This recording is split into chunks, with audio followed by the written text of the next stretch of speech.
отправляемся в регион Кьянти, к мяснику.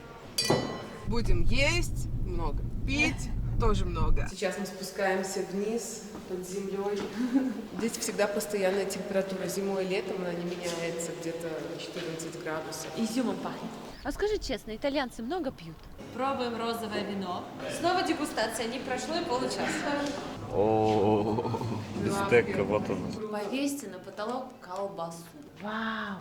Ирина, расскажи, пожалуйста, про итальянскую семью. Чин-чин! Снимается жирок с мясом. Пробуем. Оно вообще сырое. Пахнет сырым мясом для пельменей. Как в Италии относятся к русским? Многие боятся сейчас куда-то ездить. А крепкое? Крепкое, 40 градусов. Вау! Это сладенькое десертное вино. Здесь был Иван Ургант и Владимир Познер. Вот фотки с ними. Всем огромный привет! Вы на канале Вечное Лето. Всем привет. Мы в Италии, в городе Флоренция. И сегодня мы отправляемся в регион Кьянти вместе с Ириной. Она здесь живет. Я надеюсь, что вы посмотрели предыдущий выпуск и уже знаете, кто это. Мы с ней в прошлый раз тоже отдыхали во Флоренции, она нам все показывала и рассказывала. И сегодня она предложила выехать за город к мяснику. Здесь есть человек, который готовит самый вкусный бистека фьорентино, флорентийский стейк. Я называю его мясник. И я постоянно Ирине писала, там надо бронировать заранее. Я писала, ну что, мы едем к мяснику, мы едем к мяснику. Также мы поедем на какие-то дегустации. В общем, день обещает быть интересным. И, конечно же, мы берем вас с собой. А пока мы идем в место встречи, поставьте нам, пожалуйста, лайк. Мы стараемся для вас каждый день снимаем, монтируем. Стараемся найти что-то интересное, полезное, какие-то лайфхаки, чтобы ваша поездка была самой классной. И обязательно заходите в наш телеграм-канал, там мы выкладываем всю информацию про наше путешествие. Все, мы встретились с Ириной и грузимся в машину. Всем привет, ребята! Мы сейчас едем с вами в регион Кьянти. Будем есть много, пить тоже много. А наша задача сейчас выехать из Флоренции. По дороге никого не задавить. И мы остановимся еще, у меня для вас небольшой сюрприз, на смотровой площадке. Круто! Да, Давай! так что там сфотографируемся, очень красивый вид будет на всю Флоренцию. Мы с вами приехали на пьяццале Микеланджело. Это панорамная площадка, можно на машине доехать, ну и пешком, конечно же, тоже можно подняться. Отсюда открывается самый красивый вид на Флоренцию, все как с высоты птичьего полета мы увидим панораму. Пьяццале Микеланджело в честь того, что здесь стоит еще одна копия Давида, да, но она бронзовая. Давидыч. И аллегории, ну-ка, если вы вспомните. День-ночь. Правильно, да, Жизнь это и все смерть. работы Микеланджело. Джузеппе Поджи, архитектор в 19 столетии, спроектировал эту площадь. Хотели сделать музей здесь Микеланджело Буонаротти, но этот проект не был реализован. Вау! Это невероятно! Это до мурашек. О, наконец-то можно понять, что где находится. Я теперь понимаю, где мы живем даже. Где вы живете? Во Флоренции. Там. Окей. И здесь можно понять, что Флоренция в низине, она со всех сторон окружает небольшие холмы и горы. Как Саратов. Маленький Саратов. Да. И город очень сильно нагревается также из-за этого летом. Церковь Санта-Кроче. И вот она находится рядом с рекой. На набережной. Ага, вот вот. она стоит. Да. Также небольшой зеленый купол, это флорентийская синагога. Мы с вами видим на набережной вот эти вот два небольших башни и арки. Это библиотека, национальная библиотека Флоренции, которая очень сильно пострадала как раз-таки во время наводнения 1966 года. До сих пор там некоторые книги еще реставрируют. Ну и, конечно же, доминирует над всем городом купол Флорентийского собора работы Филиппо Брунеллески. Мы с вами можем видеть, какой он огромный. Как раз таки мы едем в Кьянти, там есть небольшая деревушка Импрунета, где делали кирпичи для строительства купола собора. Он на самом деле очень тяжелый, по некоторым данным, там 29 тысяч тонн, это вес купола. Это губчатый камень? Какой? Губчатый. Кирпичи, А вы обожженные в печах. В сериале там про терракоты. какой-то губчатый камень они все говорят. Что мы... Там два типа купола, он сказал. Один из Несколько. губчатого камня, Да, а второй там из различные кирпича. материалы используются, но основной вот эта вот кирпичная кладка, которую Филипп Он как-то Брунеллески ёлочкой. использовал, особенный ряд горизонтальных кирпичей, который поддерживался одним вертикальным. Получается такая елочка, потому что всегда смещалась, и благодаря этой специальной кладке также у Брунеллески 1420-х он начинает строить. 16 лет потратил на строительство купола и заканчивает. Но все секреты унес с собой в могилу. Поняла. Как и многие. Никола Тесла тоже все унес. Да, что они там в могиле с этими секретами будут делать, я так и не поняла. Ну ладно. Мне кажется, отсюда открывается самый красивый вид на город и на собор, поэтому однозначно сюда стоит подняться для фотографий. Сейчас, кстати, почти 10 утра, уже много людей, а днем Здесь будет еще всё. больше. Летом очень жарко, вечером на пьяццале Микеланджело, точнее днем. А Ага. вечером, наоборот, вся молодежь приходит сюда тусоваться, покупает просекко, берут с собой бутерброды. И вот в той стороне у нас закат, поэтому очень красиво. Они все наблюдают за закатом на Понте-Веккио. Вечером все вот эти вот, вся эта лестница, она заполнена людьми, невозможно даже пройти по ней. Как в театре, да, тут садятся, занимают свои места, выступает музыкант обычно вечером, да, и все смотрят на закат. Надо будет тоже сходить. Так что это такое тусовочное молодежное место. И рядом Сатрос, внизу под нами Сатрос, там тоже есть красивые бары, можно посидеть, выпить апероль, и там природа, это общественный парк, очень красивый. Ребята, честно скажу, это самая красивая смотровая площадка, на которой я только была. Невероятная, потрясающая. Я представляю на закате, как здесь романтично, красиво. Сидишь на этой лестнице, шикарно. Возьмешь бутылочку вина. О, Просекко. Какая музыка! Загружаемся в машинку и едем дальше. Ирина, скажи, пожалуйста, что у вас с дорогами? Вот мы пока едем, очень хорошие дороги. Есть ли плохие участки какой-нибудь там местности, не центровой? В нашей Твери нету таких. В нашей Тоскане в основном хорошие дороги, но есть, конечно, лесные, которые не главные, они могут быть там в плохом состоянии, да. Но в основном очень хорошо смотрят, и наши дороги, многие, платные. Быстрая автострада называется. Например, там я, чтобы доехать до Флоренции, стоимость этого участка, который проезжает примерно 17 километров, стоит евро 20, евро 30. А много ли полицейских на дорогах? Часто ли останавливают? Полицейские редко стоят на дороге и, в принципе, иногда устраивают проверки. Меня остановили, наверное, за весь мой опыт водителя. Один раз, то на парковке подошел полицейский, сказал: тук-тук, здравствуйте, покажите мне ваши документы. Вот, в принципе, так редко встречаешь на дороге. А камер много? Да, камер много.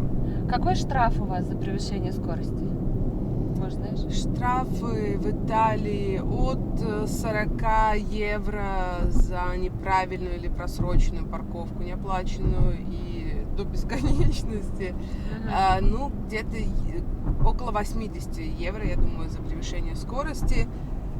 У нас такая система: если ты оплатишь его в первые 3 дня, когда тебе пришел штраф, то скидка там почти на 30%. Мы приехали в очень красивое место. У нас сегодня будет дегустация вина, посмотрим виноградники, тосканские пейзажи. Вот окунемся во всю эту красоту, поэтому запасайтесь едой. Сегодня будем много есть. И я надеюсь, вы уже можете оценить красоту позади меня. По ощущениям, вот я не знаю, то ли погода, то ли воздух, то ли запахи, как Саратов. Ну, я не знаю, я просто очень люблю Саратов и люблю Италию. Мне кажется, они как будто даже в похожих климатических зонах. Но здесь, конечно, потеплее, но в общем похоже. Если пока не можете поехать в Италию, приезжайте к нам в Саратов летом. Очень похоже. А я думаю, чем это пахнет таким вкусным? Это розмарин растет. Вот он, посмотрите, я покупаю в магазине вот такие 2 веточки, где-то 250 рублей. А он, оказывается, такими кустами растет. А я и не знала. Посмотрите, сколько розмарина. Его используют как приправу для мяса. Se questa è l'Italia, come sapete, questa è la Toscana, la regione toscana, questa in marrone. Мы с вами находимся в так называемой комнате первой ферментации, как только собирают виноград. Все это привозят сюда и заполняют вот эти вот бочки из нержавеющей стали. Не давят виноград. уже не давите? Нет, нет, нет, они просто засыпают их вот сюда, в эти бочки. Finché sono tutti Сейчас мы спускаемся вниз под землей. У них находится погреб, где хранится вино в дубовых бочках. Это в основном французский дуб, который используется. Ой, как пахнет.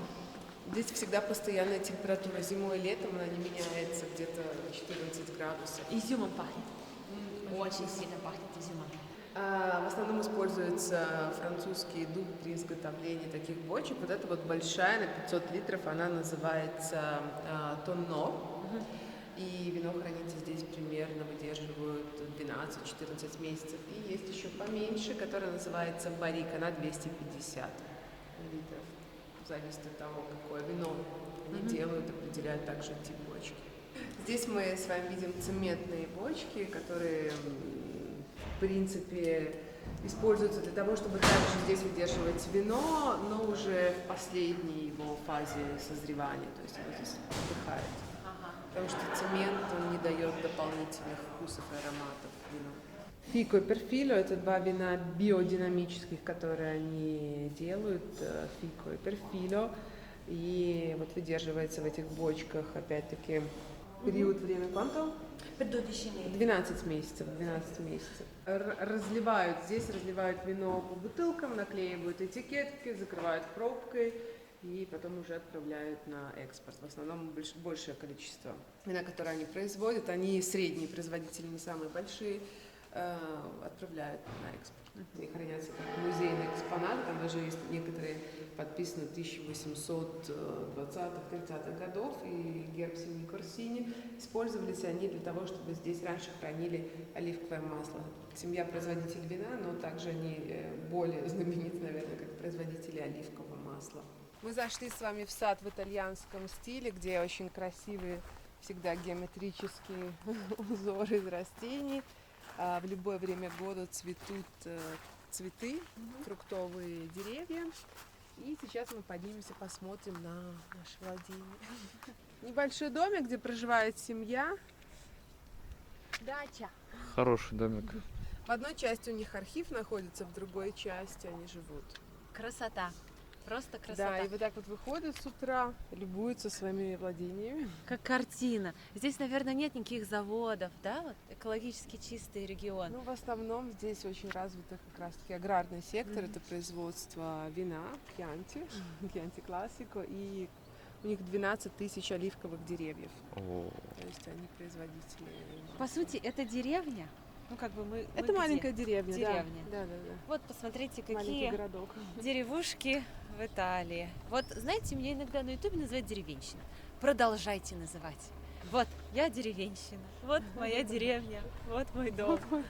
Я не против жить в такой деревне всю жизнь. Правда, очень красиво. Чем-то таким пахнет. Тут Вкусненьким. очень приятный свежий воздух. Мы на холмах Кьянти находимся, это 200-300 метров над уровнем моря, поэтому здесь всегда по сравнению с Флоренцией, это город с большим количеством населения, здесь все вокруг зелень. А скажи честно, итальянцы много пьют?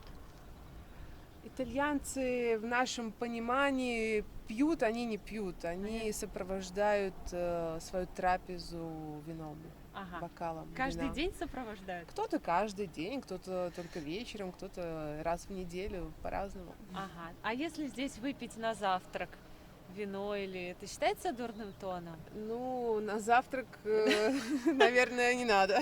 Ага. Конечно, если ты крестьянин, тебе надо идти в поле на работу, тогда можно позавтракать вино и хлеб, обычно такой вот с сахаром. Хлеб с сахаром, сверху вино поливать. И мы с вами находимся в помещении, которое называется фронтою.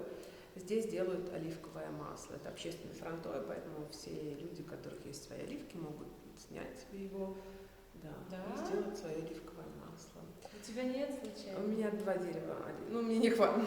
Это мало, да? Да, сюда 300 килограмм оливок залить, из которых получится примерно 30 литров хорошего масла.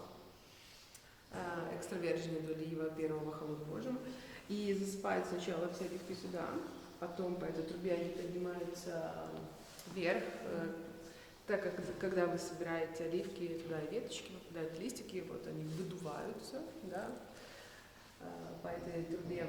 Потом здесь вода их моет, дальше перемалывается все вместе, оливка с косточкой, с кожурой. Вот в этом аппарате. Позже эта масса попадает сюда, где они опять перемалываются до однородной такой консистенции. Ну и последний степ, который это центрифуга, она отделяет мякоть от жидкости. Потом все фильтруется, и уже оливковое масло, в отличие от вина, его не надо выдерживать, его можно сразу на продажу. Только оливковое в Италии едят в основном, да? Подсолнечное не используете? Ну вот ты, например. И изредка, когда мы готовим что-то, жарим, например, цветы цукини. Они странные. Да, мы используем подсолнечное. Подсолнечное, да, понятненько. Вот смотри, Ну, для салата для какой салата используют? всегда оливковое. Оливковое, осветленное, неосветленное, У нас, фильтрованное? не знаю, осветленное у нас экстра virgine d'oliva, экстра virgine, оливковое масло, чтобы обязательно было итальянское, лучше тосканское, а лучше флорентийское, лучше из этого места. Хорошо, а здесь продается? Мы попробуем, мы сейчас попробуем. 100% Санджовези, мы с вами попробуем спуманте, вино спумeggiante. Чего все стоите? Садитесь. L'alimentazione è fatta qua in acciaio. 100% сорт винограда Санджовези и выдерживается в бочках из нержавеющей стали. E poi viene mandato in battopiane a spumantizzare.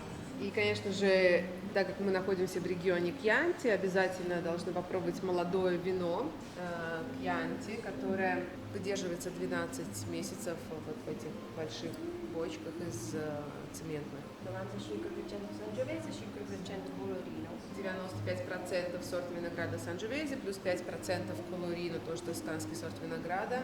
По закону все вина Кьянти должны иметь минимум 80% сорта винограда Санджовези, местный. Выбирают самый лучший холмик, где падает солнышко, и лучшие ягоды. Lui è 80% Sangiovese, quindi il minimo per produrre un Chianti classico, 20% Merlot. 80% Санджовези, здесь они добавили мерло, что немного смягчает этот сорт винограда тосканский, агрессивный. Наше сердце замерло. Да, теперь остается только попробовать. Пробуем розовое вино. Оно так называется не потому, что оно делается из роз, а потому что с него снимается шкурка на ранних этапах. А так как шкурка, я поняла, она самая красящая, она его сильно не красит, а оно такое бледненькое. Вот. Ирина говорит, что все правильно. Вкусно? Очень. Это больше для аперитива подходит летом, когда жарко. Итальянцы очень любят вот эти вот розовые вина. Какие бокалы, да? Я даже бокалы Просекко. себе такие купила. Очень вкусная, легкая и с пузырьками. Это я вам как ценитель вин говорю. Легкая с пузырьками. Мне понравилось дальше. Кто-то сидит большой. Мы в деревне, поэтому тут все большое. Пробуем вино потяжелее. О, какой склад. Это вот годовалое, да? Легкое. Кислое. Янти, оно, да, немного... Терпкое, кисловатое. Там танины чувствуются. Я вообще из тех людей, кто пьет вино за 700 рублей. И то, еще когда на него скидочка бывает, мы берем 3 бутылки. Все сказал. Я не особо в них разбираюсь. Вот мне дай бутылку за 500-600 рублей и за 2000 я даже не пойму. Так что можете не стараться, если я к вам в гости приду, не тратьтесь. Вот за 700 рублей купили, мне нормально. Пробуем третий вариант. Смотрите, какая группа прибыла. Сколько людей.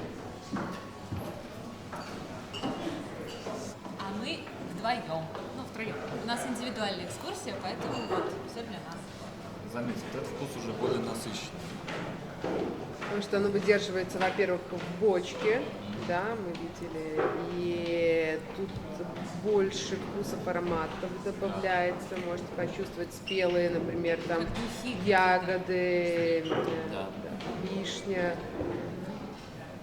Чувствуется То есть разница. один и тот же состав, вот это вот молодое и резерва, но вкусы совсем разные. Вообще.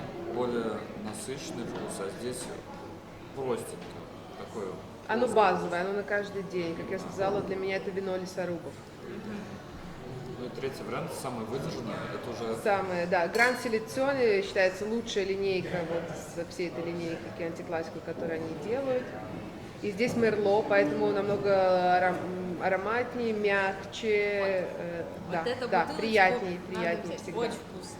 Для меня стало открытием то, что вкус вина зависит даже не так, как от винограда, как от бочки, в которой выдерживается. И Что от винограда, и от бочки. Да, какое влияние бочка, дерево вот это оказывает на вино. Потому что она дает вот вкус, аромат, в зависимости, чем ее там обрабатывали, обжигали. как покрепче. Оно прям вечернее. Все вина плюс-минус 13-14 градусов Chianti. Вкусно. Мне понравилось розовое и последнее. Вот если бы покупать, да, я бы взяла вот бутылку розе и бутылку вот. Ну вот, кстати, вот это тоже вкусное, прям последнее. Вот это покрепче. Вот это вот прям хорошо его пить долго можно. Всегда зависит от того, с чем вы будете это все есть и пить. Это больше к мясу, Да. на ужин уже. Да.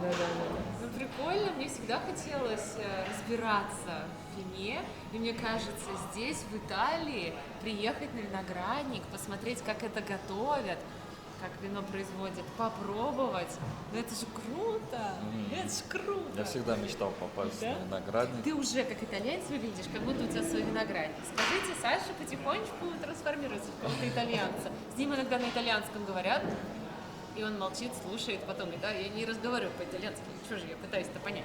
Давай, выпьем за вас. Если вам тоже интересна винная тема, приезжайте сюда, пробуйте. Возможно, прикупите себе домой бутылочку и распейте ее обязательно в хорошей компании. И приезжайте на этот виноградник. Классная экскурсия, интересно. Прям И здесь можно пить с 11 утра. Никто ничего не скажет. Сейчас я буду пробовать оливковое масло, которое также производится здесь. Начну с базового. Далее хлеб. Как вы уже помните, так он выглядит базовая. не соленый. Да? Если не знаете, почему он не соленый, надо пересмотреть наши предыдущие видео из Флоренции, будете знать. Вообще не похоже на то, что мы дома Да? используем. Серьезно? Да, тут и цветы, и трава, какая-то горчинка. Вообще необычно. Вообще необычно. Даже не похоже на оливковое масло, даже пощипывать язычок. Да, оно немного всегда с горчинкой, как ты сказала, остротой такой. Этим и отличается оливковое тосканское масло от других. И, естественно, его нельзя использовать при готовке. Да, вот это очень хорошее и только лишь в сыром виде, там, поливать какие-то салаты и так далее, или мясо. Убьется вкус? Ну, во-первых, оно слишком хорошего качества для того, чтобы его полить на сковородке. Для этого мы используем оливковое масло для готовки, но мы его покупаем в магазине, в супермаркете по 5 литров, и, в принципе, не жалко. Поняла. Жидкое золото в средние века, несмотря на то, что там всегда в Италии существовало, всегда оливковое масло стоило дорого, и не каждая богатая семья могла позволить себе на столе его иметь каждый день. Поэтому Видишь, да?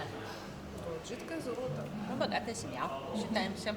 Можем купить масло. Ну, просто тогда еще не было таких технологий, чтобы его производить в промышленных масштабах. Сейчас это все намного Да, я проще.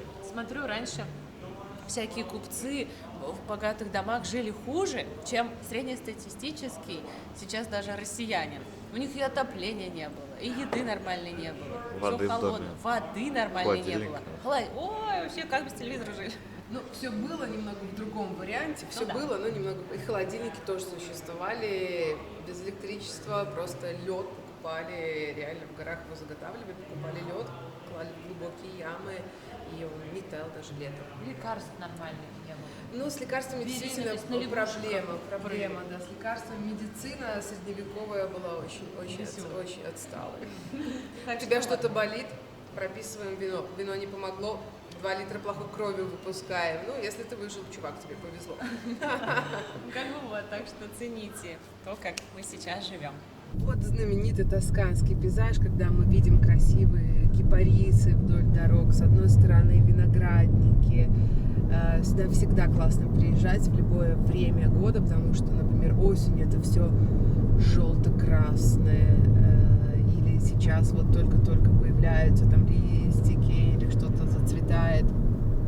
Осенью можно прям увидеть, как реально будут здесь ходить люди, собирать виноград, даже попробовать можно его, остановиться одну ягоду. И оливковые рощи, оливковые деревья. Это вот тосканский пейзаж в классическом его варианте.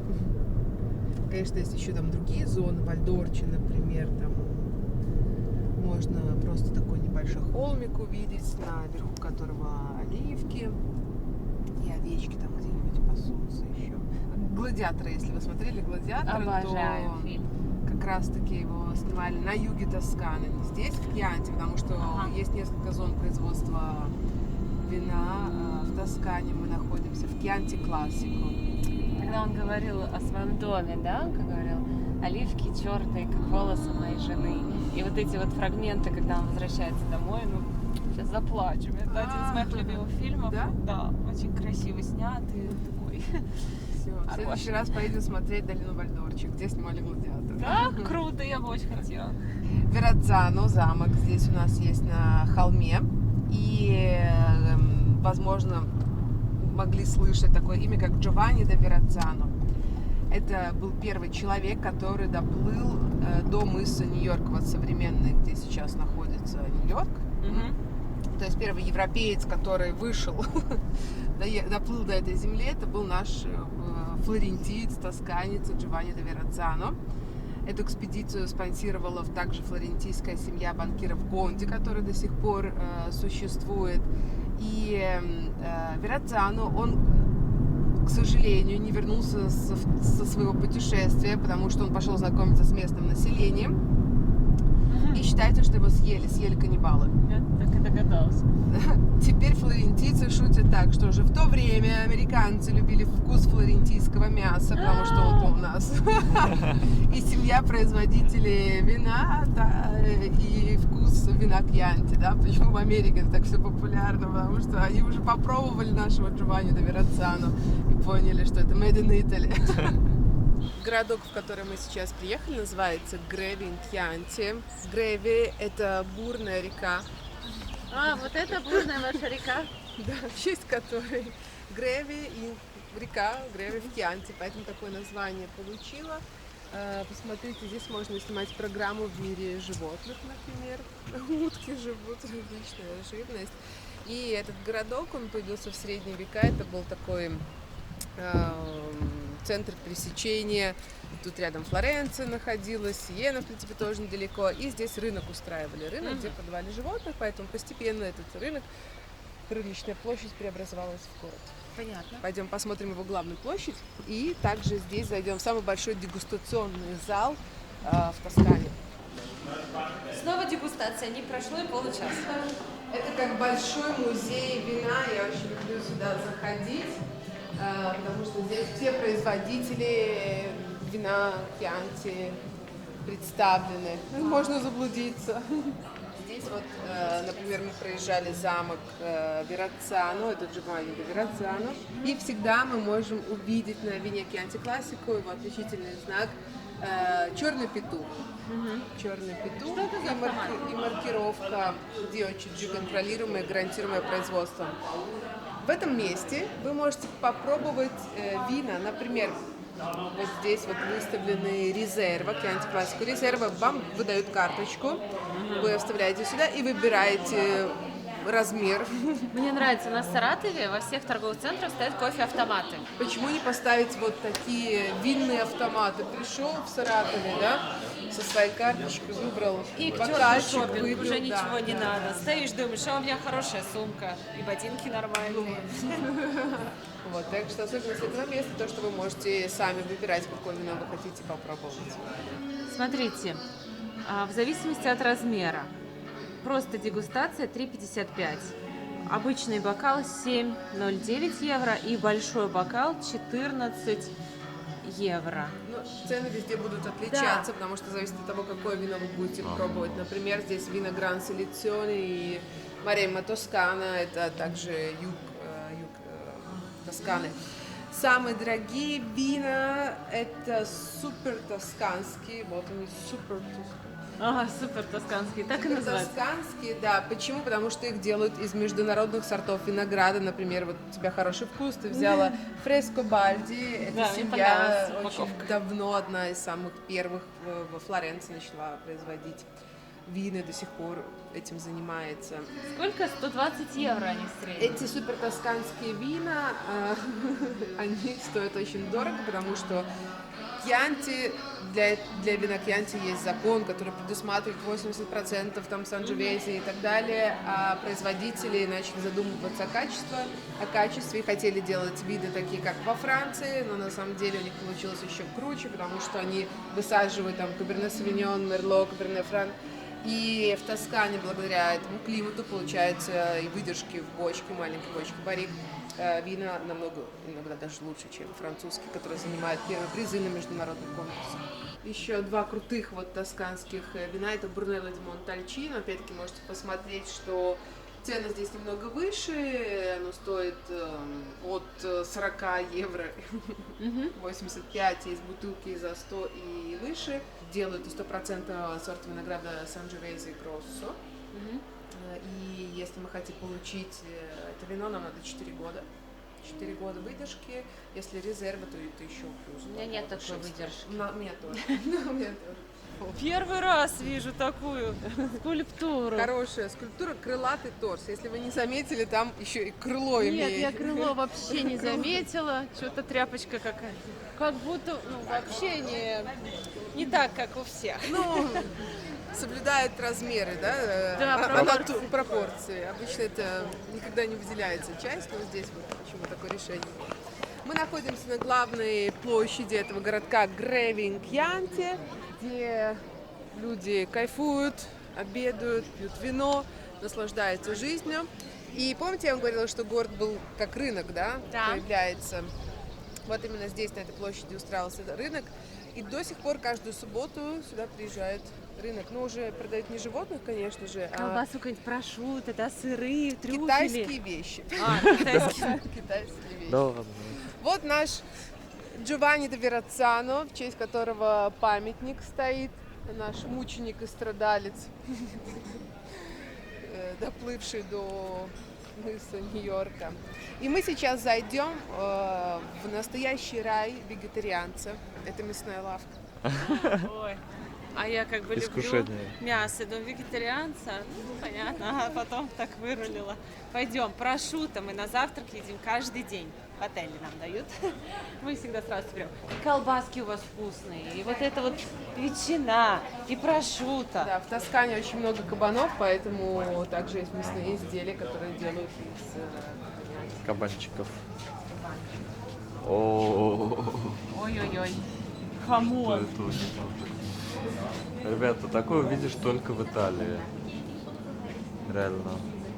Оно все настоящее или? Это все настоящее, да. Это обычная мясная лавка, на самом деле. И вот здесь вот стейки, например, флорентийские продают. Вы можете прийти за прилавки. Бистекка, вот он, ала Флорентина. Кайфово. Сколько стоит? Сало такая? купить, стейк, 21 Вот, евро. ребят, смотрите. колбасы. 31 евро за килограмм.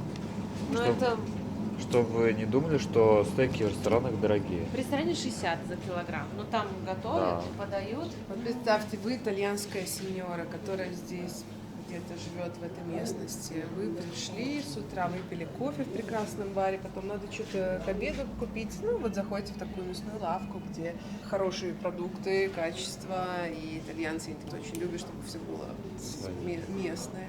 Кролик производство. есть, Вообще, посмотри, как красиво. индейка, стейки. Желудок, вот мы уже имели радость это попробовать. трипа. Яйки домашние. 2,80 за 4 Ну, штуки. в супермаркете на самом деле все намного дешевле, потому что это маленькие фермеры, которые предоставляют, там, например, яйца, небольшое производство, поэтому они здесь дороже. Но там вот, пошлите посмотрим, еще есть такая милая комнатка. Тут можно гулять, ребят, смотрите, 24 евро. Прошутто. О, Мне нравится. Прошутно. Колбаса на потолке. Зачем делать натяжной потолок? Зачем? Гипсокартон. Повесьте на потолок колбасу. По деньгам также будет. Запах, кстати, тоже очень. Гостей будет, приятно. хоть отбавляй. А это что такое, вот это? Ну, это как музейные экспонаты Как для того, раньше. чтобы перемалывать Так, молодой перец. человек, сколько в граммах? Ты мне точно скажи. 200, 250, 300. Это для перемолки перца, черного перца, который А. добавляют в колбасу начала И это, ну, 20 прям века. настоящее, Да, да? да, там тоже все настоящее. Вау! Вот это у них магазинчики. Ага. Вот Музей это, целый. да. Это очень вкусно. Мне А очень запах нравится. какой здесь? Хороший хлеб, хорошая вот прошутто. И не надо ни масла, ни И соуса. бокал красного вина. И бокал вина. Это очень классно. На обед, на ужин, на завтрак можно. Не, клево. На Надо все здесь случаи жизни. сфоткаться. Обязательно подписывайтесь на наш телеграм и ставьте лайки. В телеге будут все фотографии и в режиме реального времени. Ирина, расскажи, пожалуйста, про итальянскую семью. Вот классическая итальянская семья. Кто это? Сколько детей? Какие роли в семье? Равноправие? Или у вас больше женщина принимает решение? Или мужчина? У кого семейный бюджет? Ну вот такое мне интересно. Житейская, семейная. Житейская семья. Ну, сейчас, опять-таки, Италия длинная страна. Здесь мы больше про Тоскану, да, Ага, да. говорим. Конечно, семьи здесь в последнее время не всегда большие, 1-2 ребенка. Мгм. Конечно, иностранцы, которые приезжают сюда жить, они уже там больше детей рожают, 3-4 по-разному. Мгм. И в основном в семье равноправие. Мгм. Мужчина и женщина разделяют семейные обязанности. Итальянцы вот очень хорошие папы. Да? Да, например, я часто наблюдала такую сцену на пляже. Мама лежит, отдыхает, загорает, пьет коктейль или болтает с подругами, а папа с детьми играет в песочнице, там строит замки и так далее. То есть папы, на самом деле, итальянские, много времени уделяют детям. Мгм. Да, итальянцы обожают детей и всегда их везде с собой возят. Куда мы ни ходили, в рестораны, поздно, даже до 11, всегда дети будут с ними, или в какие-то путешествия. Они не любят их сбрасывать там бабушкам и дедушкам. Мгм. Вот, они активное участие в жизни семьи всегда принимают. И, в принципе, что еще? Расскажи, вот, как часто вы собираетесь? Вот эти семейные ужины, праздники, вы все вместе? Или, по сути, каждый вот в своем доме живет и не волнует, что там у двоюродного брата, у троюродной сестры? Или же для вас это вот... Да, у нас семья, много родственников, мы все живем плюс-минус в одной зоне, рядом друг с другом, поэтому не активно, но по праздникам встречаемся. Мгм. И опять-таки тут зависит иногда там, какие-то очень близкие отношения с двоюродными братьями, мы можем стать друзьями, Мгм. вместе выходить куда-то на обеды, ужины. Но мы встречаемся со своими родственниками не так часто, как хотелось бы, но встречаемся. Понятно. А вот интернациональные браки, я знаю, что некоторые итальянцы женятся на россиянках, украинках, девушках из Беларуси, как в твоем случае. Из Как? Витебска. Из Витебска. Как семья итальянца жениха принимает вот Славянскую невесту. славянскую невесту? Ну, меня хорошо приняли. Так. Я не могу жаловаться. Мгм. Я очень хорошо интегрировалась, и у меня много друзей итальянцев. В принципе, тут зависит, наверное, от человека. Ну да. Да, такой фактор. Но нет такого, что ты итальянец, ты должен только на итальянке жениться. Иначе наследство тебе не оставим. Скорее всего, в каких-то семьях это может и быть такая философия. Так. Но итальянцы, они любят путешествовать, поэтому часто получается так, что жены у них иностранки. Почему бы и нет? Красивые дети всегда от смешанных браков получаются. Это да. Когда вас встречают гостей здесь, в этой мясной, вот с такой бутылкой, которая называется фиаско, разливают домашнее вино. Чин-чин. Это сало, которое намазывают на хлеб со специальной солью, которая здесь они его изготовляют. Мне очень нравится. К сожалению, не знаю, кто знает. Вкусное сало. Очень хорошее. С какой-то необычной солью, как со специями.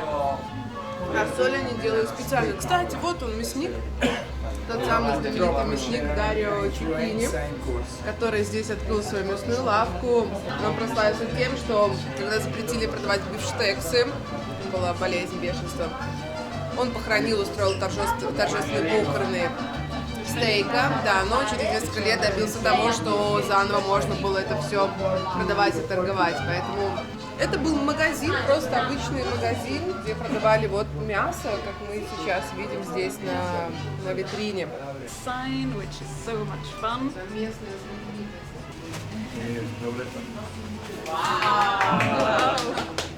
Посмотрите на мастера за работой.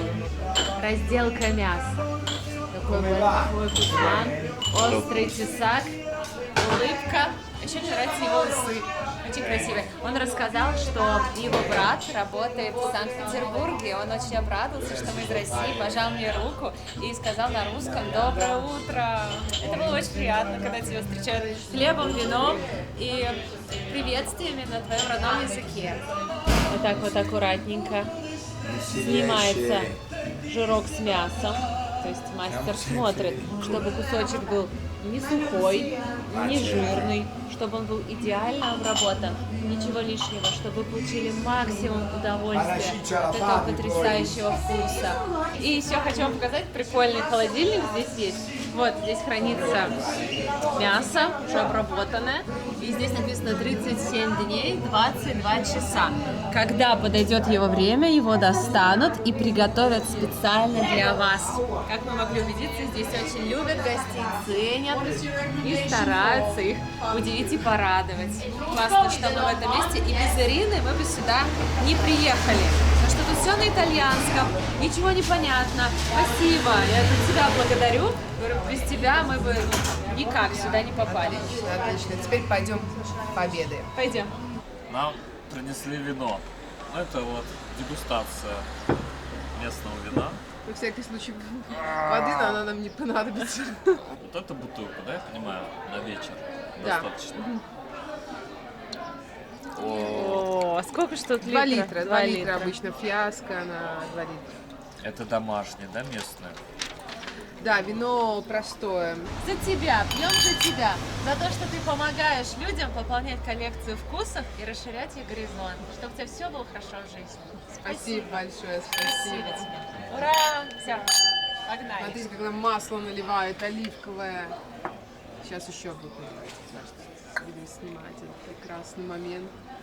Все такое прям вот у вас хорошее. Что нам дали пакет. Можно я открою Конечно. подарок? Я обожаю открывать всякий пакет. Что же там, угадайте. Никогда не угадайте. Пиши тебе Спасибо. корочку. И Мы мякоть. пришли в ресторан, 3 корочки хлеба, вино и соль. Нам больше ничего не надо. Суши из кьянти. Это мясо. Это мясо, это тартар, да. Ага. Ой, какая порция огромная. Красиво. Еще нам принесли овощи свежие. И в оливковое масло добавили какую-то специальную Соль, соль. которую они делают там с различными специями. Не раскрывают свои секреты, естественно. Мы макаем на закусочку. О, сельдерей. О, Ну, найди, я сейчас так порежу. С оливковым маслом и солью еще вкуснее. Вкусная штука. И, ребята, посмотрите, с каким видом мы сидим. Просто на винограднике, зелень, горы, красота. Вот в таком месте надо жить. Тогда точно до 100 лет доживешь. Если вот в таком ритме вино, Никуда не спеши. кино и домино. Сельдерей. Сельдерей. Пробуем? Пробуем, пробуем. Оно вообще сырое. Мы его специально... У вас несчастные случаи на стройке были? Нет, не было. Хорошо. Пахнет сырым мясом для пельменей. Так осторожно есть. Оно прям сырое. Оно прям сырое. Его вообще никак не обработали. Нет, там обрабатывают. Но это вкусно. Но это страшно. Это не страшно, это вкусно. Все проверено годами уже. Ну, да, я тебе доверяю, поэтому это правда вкусно. Его Очень. маринуют специальным образом, и можно есть даже сырой. Да, нам принесли стейк, это вот на нашей картинке 16 номер, вот из этой части. Первые 5 ребер, он говорит, что это особенное только лишь они. Ага. Это специализируются, делают. И самое ценное, вы не поверите, но это кости. Итальянцы, они прям могут за косточку подраться. Говорят, я буду. Да, я думала, жирок. Ну что ж, как вы видите, она всегда не прожаривается. Да, к этому я уже привыкла, Да, это я да, уже да, знаю. чтобы мясо было мягким. Нет, твердо. Нам ничего не остается делать, как попробовать. Давай. Какой? Вот, ну, вот кто первый на Выбирайте. меня смотрит. Кто ближе. Так. Солить, перчить надо? А или- уже соль сверху Ага, есть, но всё. если тебе не хватает, ты можешь подсаливать, потому что соль у нас... Пахнет нереально. Я уже знаю, что это очень вкусно. Тает. Невероятно. Нежнейшая. И вот эта корочка, она так в тему. Блин, это так вкусно. Это не просто стейк. Вот стейк и вот это, они ничего общего не имеют. Вот прям вообще, если вы думаете, что это стейк, это вообще не стейк. Это какое-то масло, мясо-масло, которое тает. Это волшебно, песня. Очень вкусная. Это очень вкусно, все molto buono, grazie. Ну, приятно, сам повар вышел. И что ты сказал? Он сказал, как дела, все ли хорошо, и сказал мясо по-русски. Это я поняла. Мясо, мясо. Больше мяса. Ну, клево. Интересно, сколько он уже приготовил стейка за свою жизнь? Я думаю, с 2000-х годов очень много. Volete ancora qualcosa? Sì, ma cosa abbiamo altro nel Allora, il menù? menù prevede E questo. questo qui, ok. Poi c'è il caffè e Dolcino, torta. torta, c'è... Рапа, санта. Сейчас я хочу попробовать мясо прям с косточки. Говорят, что оно прям особенное, что за эту кость дерутся. Ну, шутка. Попробуем.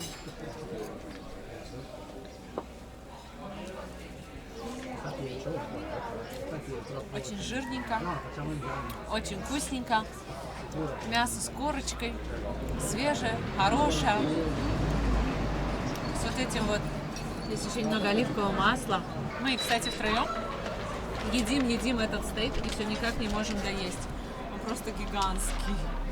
Даже, мне кажется, в ресторанах не такой большой приносят. Здесь прям килограмма 2. Пока сидим, хочу ответить еще на один популярный вопрос, который вы постоянно задаете, куда бы мы ни приехали. Как в Италии относятся к русским? Сейчас Ирина придет, и она расскажет, что она думает и знает по этому поводу. А я пока расскажу про себя. К нам относятся хорошо. Нас рады здесь видеть. Все пытаются нам помочь, с нами заговорить. Итальянцы постоянно с нами пытаются заговорить. Это, наверное, их особенность. Вот если они сидят рядом, они начинают разговор. И первое, что они спрашивают, where are you from? Откуда ты? И мы говорим, что мы из России. Дальше они уточняют, о, из России, а из какого города? Москва, Питер, вот они 2 города знают. Мы говорим, мы из Саратова. Они такие, ой, здорово. Если они были в России, они говорят о своих путешествиях в России, о какой-то еде, которую они пробовали в России. И еще они любят сказать какие-то слова по-русски. Ну вот, как по-вашему? как они относятся к русским? По-моему, хорошо. Мне очень приятно. То есть они всегда радушно нас встречали. Не было еще ни одного какого-то конфликта. Никто на нас там как-то косо не посмотрел, не задал каких-то вопросов неприятных, никаких там, скажите свое мнение насчет того, насчет того. Ну вот все как всегда. В любой стране люди хорошие, адекватные, начитанные. Вот итальянцы много читают, много изучают. То есть они такие вот, как-то, не знаю, вот у них культура во всем. От застолья до образа жизни. Вот здесь культура повсюду. И они, конечно же, уважают людей, уважают приезжих. Особенно если ты там с добром к ним, то с добром к тебе. Но опять же, это вот мои впечатления. После нескольких поездок в Италию. Итальянцы очень хорошие, добрые. Мне кажется, мы даже чем-то похожи. У нас похожие продукты. Мы с детства слушали Адриано Челентано. У меня мама столько знает итальянских певцов. Всегда она: ой, оставь, это же вот этот. Все эти песни, они у нас с детства в слуху. У нас, мне кажется, много общего. Ну, сейчас Ирина придет, и мы ей этот вопрос зададим, потому что она здесь живет постоянно. Что она об этом думает? Саша решил заняться косточкой. Очень вкусно. Тот самый жирок. Жир. Хочу задать тебе провокационный вопрос, который часто нам задают наши зрители. От тебя будет особенно интересно услышать, так как ты местный житель, как в Италии относятся к русским. Многие боятся сейчас куда-то ездить, потому что думают, что опасно, какие-то конфликты, стычки. Ну вот как в Италии относятся к русским? В Италии всегда хорошо относились к русским, и сейчас, в принципе, тоже относятся хорошо. То есть я никогда не встречала в свою сторону, по крайней мере, какой-то ненависти или обвинения в мой адрес, что там что-то из-за нас в мире происходит. А еще мне понравилось, как ты сказала, что итальянцы, вот Ирина, она говорит, я из Беларуси, а они даже не понимают, это вообще где. Раньше они действительно сложно разбирались, то есть я говорила, я из Беларуси, они говорили, а, ты русская, откуда, Москва или Питер? Окей, я не знаю только эти два города. Вот я говорила, недалеко от Москвы, там буквально 500 километров и Витебск. Вот, и, ну, как я считаю, в любой стране, куда бы вы ни приехали, если человек ищет проблем, он их найдет. Если человек нормальный, адекватный, добрый, понимающий, с уважением относится к местным жителям, то точно такое же отношение будет и к нему. Ну, вот, по крайней мере, к нам все прекрасно относятся. Я еще не видела никакого негатива в свой адрес. И что еще хочу сказать, вот сколько бы мы стран не посетили, иностранцы вообще не могут отличить, кто белорус, кто русский, кто украинец. Мы для них все на одно лицо. Вот они даже... Славянской внешности, да. поэтому его сложно разделять. Поэтому как бы никаких проблем нет. Если вы хотите поехать в Италию, но не едете вот из-за этого, что Да, там не переживаете, бойтесь, тут не абсолютно бойтесь. нормальное отношение к русским, как и ко всем остальным туристам, и даже еще лучше. Но даже некоторые по-русски какие-то слова говорят. Да, что с нами интересно. все всегда общаются, там говорят, вот мой родственник, у него жена там оттуда, из Беларуси, из России, из Украины. Да, так что не переживайте за этот момент. Если вы тоже хотите попробовать самый знаменитый, самый вкусный стейк, то вам нужно написать Ирине и отправиться на эту экскурсию. Контакты твои мы оставим внизу в описании под этим видео. А ты скажи, пожалуйста, за какой промежуток времени лучше писать тебе и бронировать? Потому что тут всегда все занято. Ну, конкретно в этом ресторане надо бронировать, наверное, за месяц, желательно. Да. За месяц. Сезон. Если это не сезон, если сезон, можно Ага. за неделю. Хорошо. А высокий сезон в Италии когда считается? Всегда. Нет, с конца марта по середину октября. Поняла. Хорошо, спасибо. Вот, учтите, я настоятельно рекомендую эту экскурсию, потому что сначала вы посмотрите, как вообще живут итальянцы, обыкновенные вот в деревнях. Не то, что там в центре Флоренции, да, где они туристы, а вот настоящую Здесь итальянскую вы жизнь. отдыхаете от с людей, итальянской уже наслаждаетесь девушкой. природой, и холмы Кьянти, они успокаивают. А фотографии какие красивые. Прокачайтесь вот в теме вина, уже будете отличать, уже ориентироваться. Попробуйте настоящее вкусняцкое оливковое масло. И, что еще интересно, помимо мяса, салата, бобов и вина, вот этой огромной бутыляки, нам принесли десерт. настроя принесли какой-то пирог. Прям пирог, который они сами делают, и здесь тоже есть оливковое масло, они добавляют. Я его разломлю, потому что он уж очень большой, не поместится так.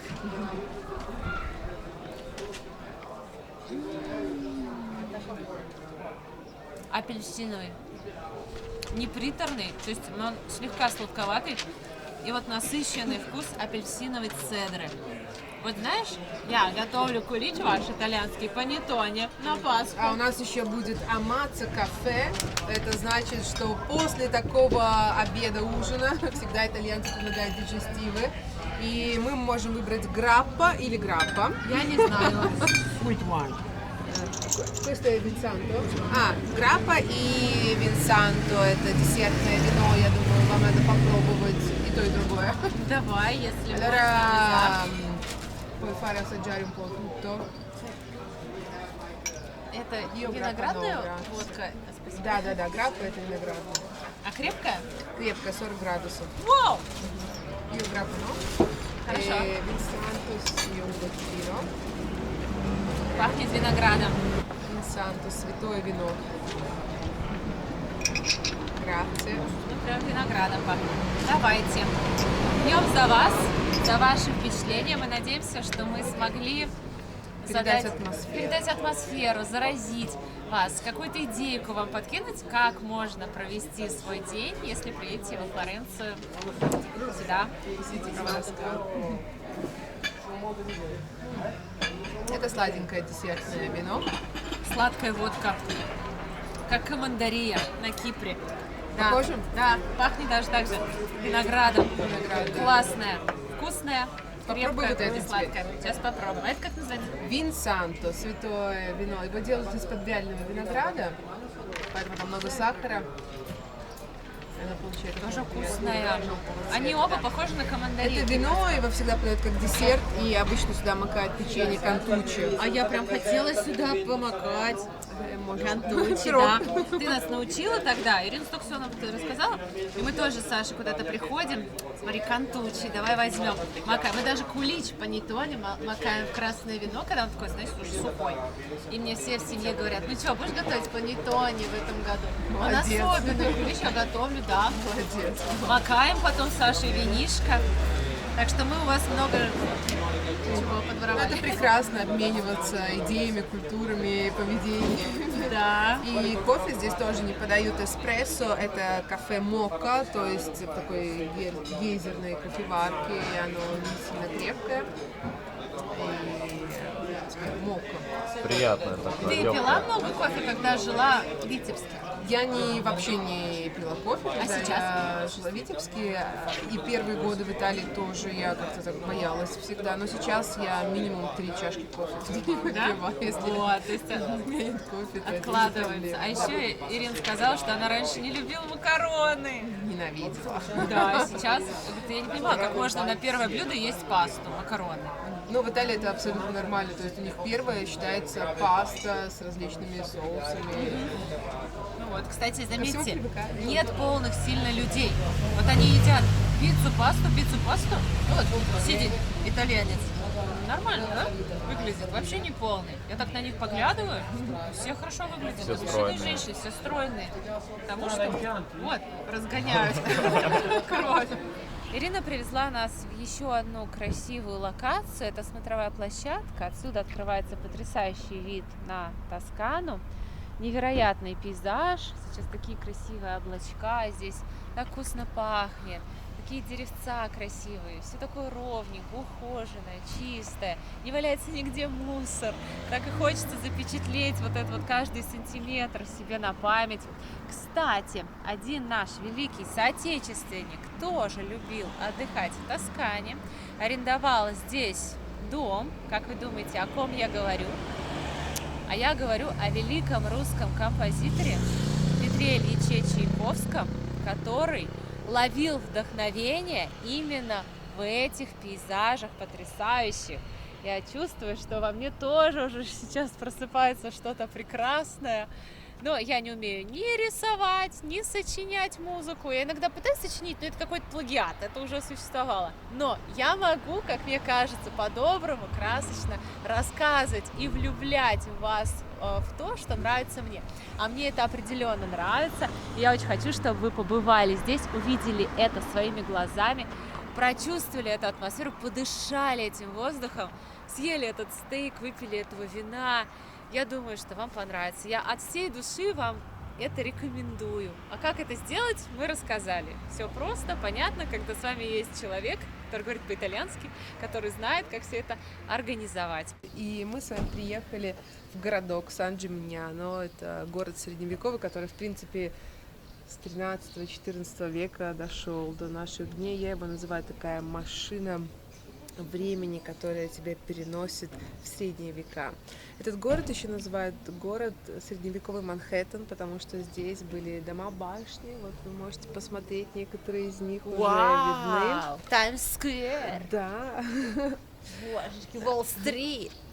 Здесь было 72 высоких башни, но не все из них сохранились. Мы когда пройдем в центр, посмотрим. У меня вопрос. Да? Ирина, скажите, пожалуйста, а вот по средневековым меркам большой город, это сколько жителей считалось? Ну, например, во Флоренции это вообще был огромнейший мегаполис, 13-14 век, там население, по некоторым данным, составляло 100 тысяч человек, больше, чем Париж и Лондон в то время.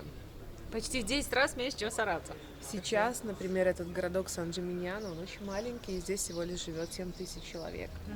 И я думаю, что всегда надо в таких местах, в этой церкви захоронен местный святой Сан-Бартоло, и загадать желание, поставить свечку за все хорошее. Давай.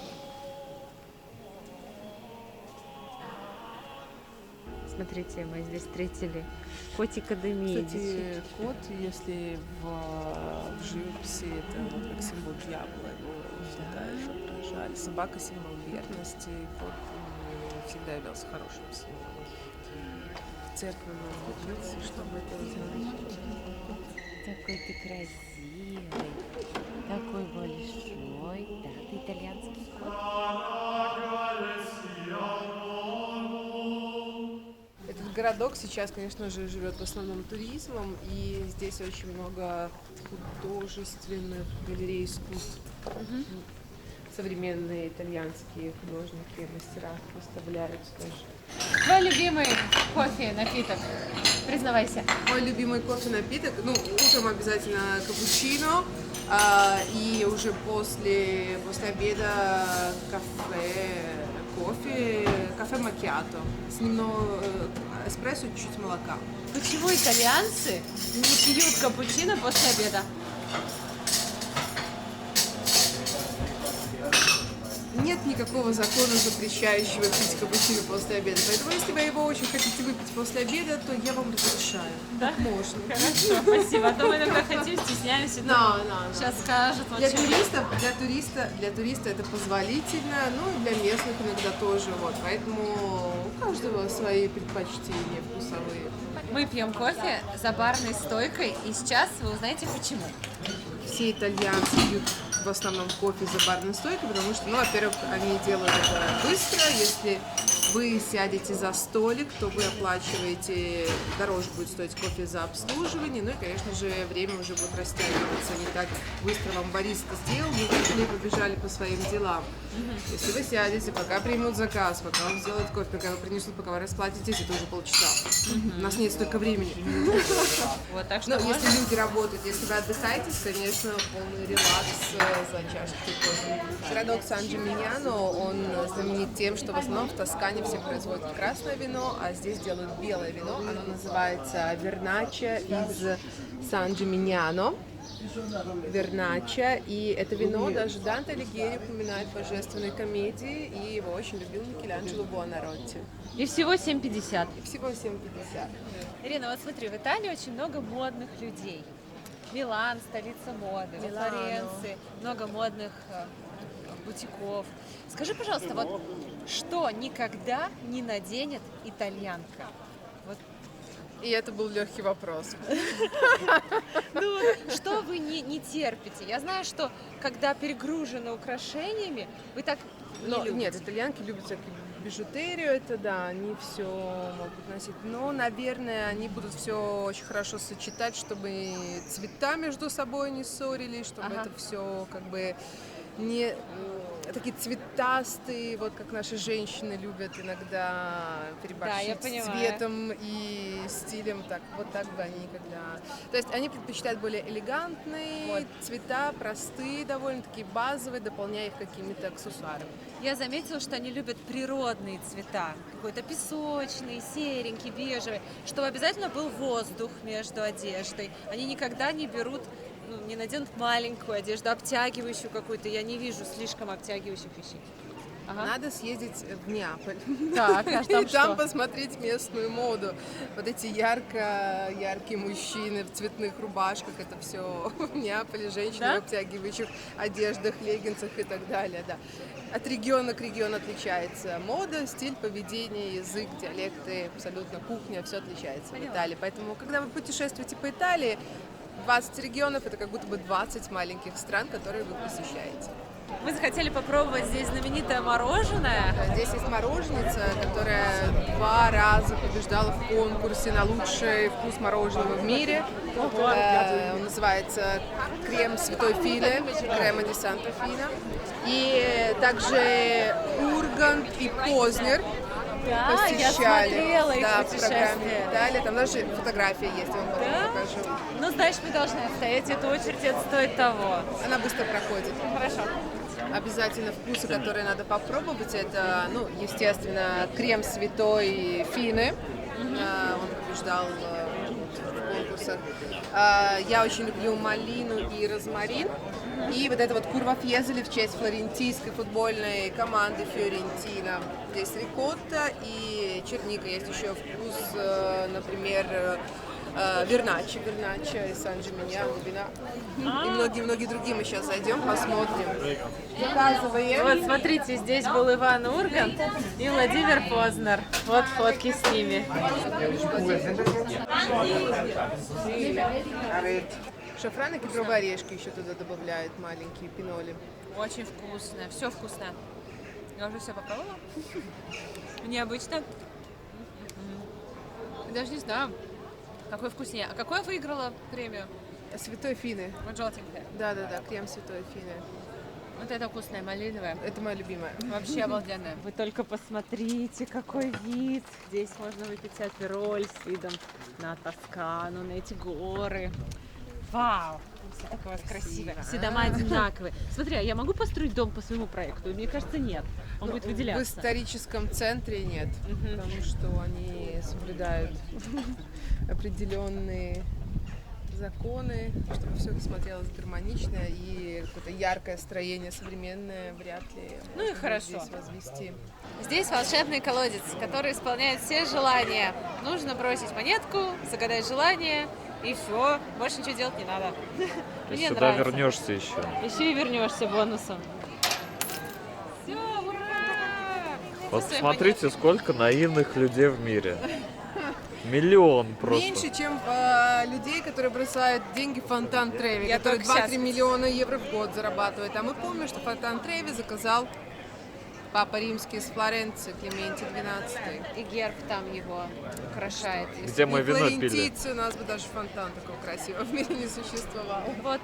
Не, ну там правда время остановилось. Мы с Ириной придумали открыть там магазин все для вампиров, чтобы там алкоголь продавали, вино, это там кровь вампира, его можно с собой брать в таком контейнере, как кровь переливает, ты идешь и так У нас пьешь. разыгралась фантазия. Видите, Тоскана она вдохновляет.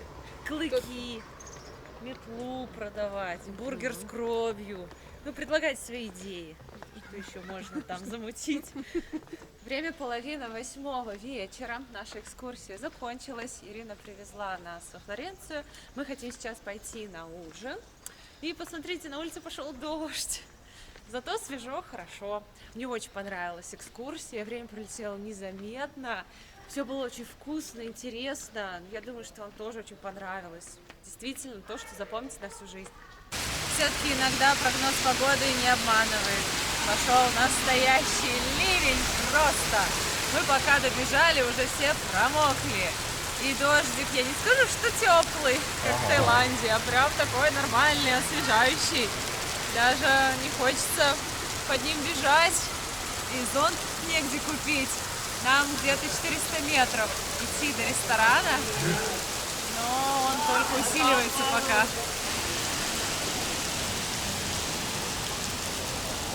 Ой, ребята, мы все промокли насквозь. И мы уже на полпути поняли, что это была плохая идея вообще идти в такую погоду в ресторан. Потому что мы туда сейчас придем и будем сидеть просто все мокрые. Холодный такой. Что там такое льется? Это хоть вода? Надеюсь. Что-то мне прям за шиворот налилось. Холодное. Но не пахнет ничем. Хорошо. Знаете, как раньше в Европе же не было канализации, и люди все вот так с окна выливали. Вот я сейчас поняла, что чувствуют прохожие в этот момент. Когда ты идешь, а на тебя с окна что-то льется. Похоже, мы двигались в самый дождь. Как только мы полностью промокли, он закончился. Теперь идем мокрые. В общем, ребят, мы пришли в эту астерию. Называется она Пастелла, но очередь ждать придется, наверное, час. Время половины 9, мы решили не стоять в очереди, потому что мы простоим там еще час. Мы вообще не продвинулись. Да, и просто вообще она не движется. И в итоге мы туда часов в 10 только попадем. Но это не вариант ужинать в 10. Поэтому сейчас пойдем в другое место. Пришли в другое место, называется Астерия дель Проканзола. Мы это место нашли вчера по дороге домой. Я увидела, что здесь готовят пасту с трюфелем, а я ее уже давно хочу поесть. И думаю, вот сюда надо прийти. Забронировали мы вообще на послезавтра, но так как тот ресторан отменился, мы решили прийти сегодня. И на наше счастье был стол. Мы заказали уже пасту, причем 2 пасты с трюфелем, они разные. А еще взяла запеченный шпинат, водичку, и нам принесли лимончелло. Вот, спасибо. Вот такая рюмка. Обычно ликер в таких маленьких рюмочках, а здесь такое ведерко за вас. Пахнет очень вкусно. Такой стаканчик 6 евро. Но здесь шумно капец. Вкусно? Классно.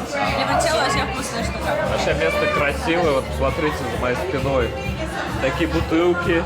Я сижу, облокотившись на такую бочку. Там тоже люди сидят. Мы вообще на 2-м этаже. Внизу тоже есть столики. Красивое место, музыка играет. Я, правда, намокла, как собака. А мне нравится. Да, ну хорошо. Пойду руки помою и будем приступать к закускам. Когда есть свободный стол, не надо стоять в очереди. Такие цены высокие, 20 евро за пасту, 22. И очереди огромные. Капец, откуда у людей столько денег? Где вы все работаете? Принесли нашу пасту. Вот так выглядит моя. Она со свежим трюфелем, черным. Вот такие слайсы. Паста фетучини. Здесь еще такой соус. Мне кажется, он на основе трюфельной пасты. Я уже попробовала, хочется прям чуть-чуть подсолить. Так.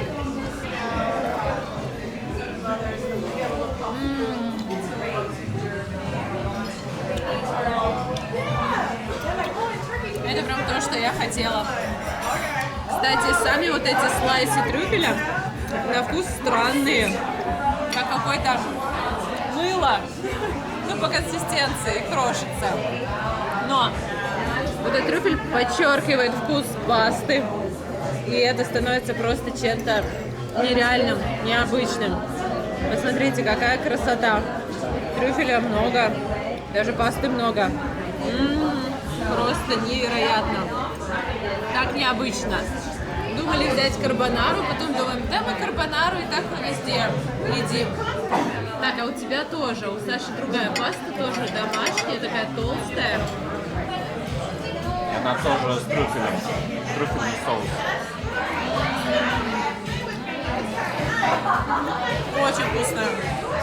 Прям, у нее соус, мне кажется, даже еще прикольный. Она прям изысканная. Она прям вкусная. Все вкусно. Шпинат. Берем запеченный. Ну, вкусное такое овощное пюре. Говорят, полезный шпинат. Я люблю шпинат. Смотрите, какая огромная порция. Так что вот, сидим, едим свою пасту и наслаждаемся. Если захотите хорошую домашнюю пасту, приходите сюда и тоже наслаждайтесь. Меня удивляет, как здесь в ресторанах шумно. Независимо от того, какого уровня ресторан, все орут. Просто такой гул стоит, и ты сам тоже начинаешь орать. И ловишь себя на мысли, что пытаешься всех переорать, чтобы сказать своему человеку, с кем ты сидишь, что-то, что хочешь. Вот у нас сейчас ребята за нами сидели. Они, знаете, прям разговаривали вот так.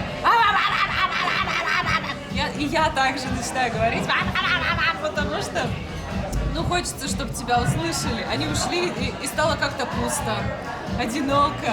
Вот отличается. У нас в Саратове приходишь в ресторан, там вот чуть ли не гробовая тишина. Все вот, я даже слышу, как вот прибор по тарелочке бьет. Все так тихонечко, шу-шу-шу, шу-шу-шу. А здесь еще музыка орет, официанты что-то кричат, они кричат, и ты орешь. Эту атмосферу ни с чем не спутаешь. Но вот она какая-то особенная, да, которая отличает итальянцев. Прям шумный, но веселый. Мне нравится. Я уже сама тоже. Я и на камеру говорю громко, в принципе, и тут еще ору. Кто кого переорет, короче. Мы поели, и все вышло на 59 евро. Вот смотрите, моя паста, вот это, пики нортина. Это так вкусно. Она даже оказалась вкуснее, чем паста с трюфельными вот этими слайсами за 20, хотя дешевле. Поэтому запомните ее. Это вкуснее, чем карбонара. Это чудо чудесное, правда, рекомендую. Пики норциана. Сделайте скриншот, не пожалейте, это очень вкусно. Ну, если, конечно, не едите мясо. Вот, ребят, показываю, как выглядит ресторан на втором этаже. Здесь, кстати, достаточно много людей. В первом зале, где мы сидели, сейчас никого. И вот спускаемся вниз. Здесь получается полная посадка. Чао! В общем, ребята, не стоять там было хорошим решением, потому что неизвестно, как там вообще мы бы поели. И мы только сейчас туда зашли бы есть, а время уже 10 часов. А мы уже поели, сыты, довольны, идем в наш номер отдыхать. Кто-то нам сигналит. Да. Если этот выпуск вам понравился, если он хотя бы чуточку поднял вам настроение, то ставьте лайки, пишите добрые комментарии. Обязательно подписывайтесь на наш канал, потому что мы поедем еще во Францию, будем снимать для вас еще много интересных видео. Обязательно заходите в нашу группу ВКонтакте, в нашу группу в Телеграм. Она называется «Вечное лето». Увидимся в следующих выпусках. Вас очень сильно любим. До новых встреч. Пока. Пока.